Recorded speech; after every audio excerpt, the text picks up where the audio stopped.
Bueno, soy Cristina, vivo en Caparroso. La decisión, la verdad, que fue complicada. Por una parte, estamos en Caparroso, un pueblo de la Ribera, entonces, en principio, la opción que hay es una de un colegio en Caparroso. Pero justo cuando tuvimos que matricular al niño mayor, pues se nos dio la opción de que había un modelo nuevo que podía salir.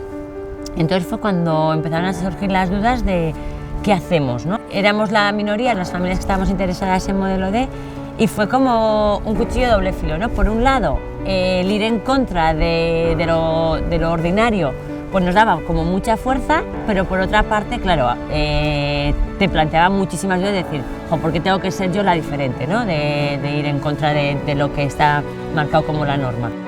El tener la opción de hacer lo mismo en dos idiomas con una inmersión real es que no cabe duda.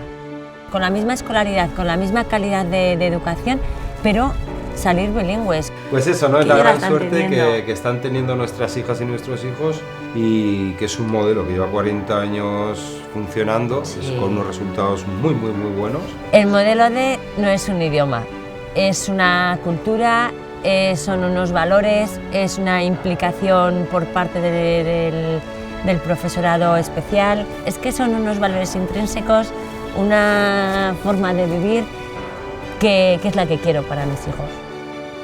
El modelo D es un modelo que emociona, porque crea ilusión, porque crea metas, porque te hace seguir hacia un camino que de otra manera no lo hubieses hecho.